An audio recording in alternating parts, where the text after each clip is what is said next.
உழவர் உலகம் வேட்டியில் உதயம். உதயம் வேட்டிகள் ஷர்ட்டுகள். அதிமுகவின் முன்னாள் அமைச்சர் ஜெயக்குமார் இணைந்திருக்கிறார், பேசலாம். வணக்கம் சார். ஜூன் 4க்கு பிறகு அதிமுக டிடிவி தினகரன் வசமாகிவிடும், விரைவில் இபிஎஸ் தலைமையிலான அதிமுகவே இருக்காது என்று அண்ணாமலை கூறியிருக்கிறார். உங்களுடைய கருத்து என்ன? வணக்கம், ஜெயக்குமார் பேசுறேங்க.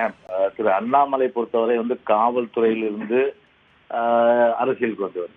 பொதுவாக அரசியல் வரலாறு பொதுவாக அவர் அறிந்து கொள்வதற்கு வாய்ப்பில்லை. அவர் ஒரு அரியா பிள்ளை, அதாவது சிறு வயது அரியா பிள்ளை தான் அரசியலை பொறுத்தவரை நான் சொல்ல விரும்புவது ஒண்ணு. ரெண்டாவது என்னன்னா, இப்ப அரசியல் இவருக்கு பாத்தீங்கன்னா ஒரு லாங் ரன்ல இவருக்கு நிச்சயமா ஈடுபடாது. அந்த அளவுக்கு இவருடைய அந்த ஒரு ஒரு ஹைப் கொடுத்து எப்போதுமே அதன் அடிப்படையில கட்சி வளர்த்த முடியாது. கிரவுண்ட் ரியாலிட்டி இருக்கணும். ஏழை எளிய மக்களோட ஒன்றாவது, அப்புறம் கொள்கை லட்சியங்கள் மக்கள் ஏத்துக்கிறது. எங்களுடைய கொள்கை லட்சியங்கள்லாம் காலப்போக்கில் ஏத்துக்கிறதுனால்தான் என் கட்சியை பார்த்தீங்கன்னா 50 வருஷத்துக்கு மேல இன்னும் 100 வருஷம் ஆனா கூட என் கட்சி நிற்கும், இருக்கும், தலைக்கும். புரட்சி தலைவர் எம்ஜிஆர் சொன்ன மாதிரி, அம்மா சொன்ன மாதிரி. இப்போ இவரை பொறுத்தவரையில பார்த்தீங்கன்னா கொள்கையும் கிடையாது, லட்சியம் கிடையாது. மதவாதத்தை வச்சு அரசியல் பண்றாங்க. தமிழ்நாட்டை பொறுத்தவரை மதவாதத்துக்கும் ஜாதி அரசியலுக்கு என்னைக்குமே யாரும் இடம் கொடுக்க மாட்டாங்க, ஒரு விஷயம். ரெண்டாவது இன்னொன்னு என்னன்னா, இவர் ஒரு இப்ப அரசியல்ல இவருக்கு பாத்தீங்கன்னா இவருக்கு தான் ஒரு முடிவு காணும். ஏன்னா கண்டிப்பா இவர் சண்டை போடுறதே நோட்டாவோட தான்.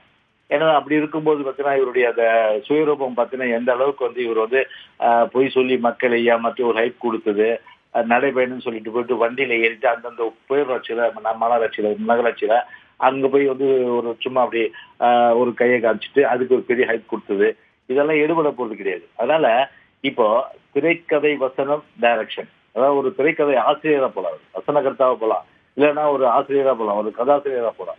அந்த அளவுக்கு ஒரு அதீத ஒரு கற்பனை இது. இதெல்லாம் திரு அண்ணாமலையும் சரி, யார் நினைச்சாலும் சரி, அதிமுகன்றது 1000 காலத்து பெயர். புரட்சி தலைவர், புரட்சி அம்மா, அது பிறகு பாருங்க எடப்பாடியோட தலைமை இந்த கட்சியை பத்தி இயங்கிட்டு இருக்கு. அதனால டிடிவி பத்தி இப்ப தூக்கி வைக்கிறாரு. டிடிவி பத்தி அதே டிடிவி உள்ள போட்டது யாரு? அதே டிடிவி மேல ஃபெரா கேஸ் போட்டது யாரு? இன்னைக்கு ஃபெரா கேஸும் அதே போல லஞ்சம், அப்ப கரப்ஷன் கேஸும் இன்னைக்கு இருக்கிற ஒரு டிடிவிய இன்னைக்கு தலையில் தூக்கி ஆடுறாருன்னா எப்படிப்பட்ட ஒரு சந்தர்ப்பத்தினுடைய உச்சம் அண்ணாமலைன்றது தயவுசெய்து நீங்க தெரிஞ்சீங்க. அண்ணாமலை மற்றொரு குற்றச்சாட்டையும் முன் வச்சிருக்கிறாரு. வேட்பாளர்கள் தேர்வு குறித்தும் அவர் சொல்லியிருக்கிறார். ஒப்பந்ததாரர்கள் அல்லது ஒப்பந்ததாரர்களினுடைய உறவினர்களுக்கு தான் வேட்பாளர்களை நிறுத்தப்பட்டிருக்கிறாங்கன்னு சொல்லியிருக்காங்க. இல்ல அதுக்கு நம்ம வர பதில் ஒண்ணு, அது இவங்களுக்குள்ள என்ன டீல், அதாவது கை கோத்துட்டு என்ன அண்டர் டீல் நடந்தது தெரியாது. அதாவது ஃபெரா கேஸ் இருக்கு, அதாவது கரப்ஷன் கேஸ் இருக்கு. ஸோ இதுக்கெல்லாம் பயந்து டிடிவி போய் சரண்டர் ஆயிக்கலாம். ஒரு காலத்துல டிடிவியே சொன்னார்ல, பிஜேபி பொறுத்தவரை மதவாத சக்தி, அந்த கட்சியோட கூட்டணி வச்சுக்க கூடாது சொன்னவர் தான். இன்னைக்கு எப்படி வச்சுக்கிட்டாரு இன்னைக்கு? அப்ப என்ன அண்டர் டீல் நடந்தது? ஒரு விஷயம். அதாவது இப்போ மக்கள் தீர்மானிக்கணும். அதாவது ஓட்டு போடுறது அதிமுகவுக்கு.